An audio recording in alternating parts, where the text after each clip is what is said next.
ಸರ್ಕಾರ ಹೇಳ್ಬೇಕೀಗ. ನಾವು ಹೇಳೋದೆಲ್ಲ ಹೇಳಿದ್ದೀವಿ. ಈಗ 4 ಬೇಡಿಕೆಗಳನ್ನ ಇಟ್ಟಿದ್ದೀವಿ. ಒಂದು, ಯಾವುದೇ ಕಾರಣಕ್ಕೂ ರೋಸ್ಟರ್ನ, ಈ ಹೊಸ ರೋಸ್ಟರ್ನ ಇಂಪ್ಲಿಮೆಂಟ್ ಮಾಡಬೇಡಿ. ಹಳೆ ರೋಸ್ಟರ್ ಆದಂಥ ರಿಕ್ರೂಟ್ಮೆಂಟನ್ನ ತಕ್ಷಣ ಪ್ರಾರಂಭ ಮಾಡಿ. ಎರಡನೇ ಬೇಡಿಕೆ ಹೇಳಿರೋದು 27ಕ್ಕೆ ಸೆನ್ಸಸ್ ಕೇಂದ್ರ ಸರ್ಕಾರ ಶುರು ಮಾಡಿದೆ. ನೀವು ಕೊಡ್ತಾ ಇರ್ತಕ್ಕಂಥ ಎಲ್ಲ ವರದಿಗಳು ಒಂದು ರೀತಿಯಿಂದ ಅವೈಜ್ಞಾನಿಕ ಇದೆ, ಇಲ್ಲ ನ್ಯೂನತೆಗಳಿದ್ದಾವೆ.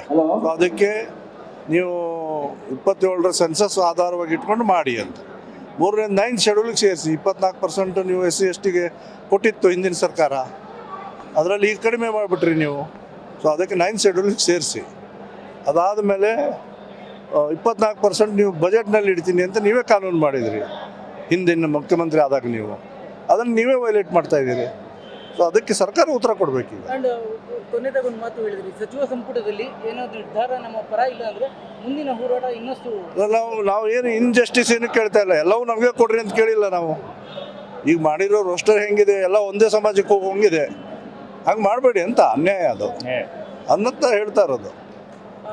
ಕೊನೆದಾಗ ಸರ್, ಈ ಮೀಸಲಾತಿ ಏನು ST ಹಣ ವಿಚಾರಕ್ಕೆ ಹೇಳಿದ್ರಿ, ಈ ವಿಚಾರದಲ್ಲಿ ಸರ್ಕಾರಕ್ಕೆ ಪಕ್ಷ ಅಥವಾ ವಿರೋಧ ಪಕ್ಷ ಎಷ್ಟೇ ಸರಿ ಹೇಳಿದ್ರು ಕೂಡ ಸರ್ಕಾರ ತನ್ನ ನಿಲುವು ಏನೂ ಬದಲಾಯಿಸಿಲ್ಲ. ಬಜೆಟಲ್ಲಿ ಕೂಡ ಮುಂದುವರಿಸಿದೆ. ಸರ್ಕಾರವನ್ನು ಬದಲಾಯಿಸೋ ಪರಿಸ್ಥಿತಿ ಬರುತ್ತೆ.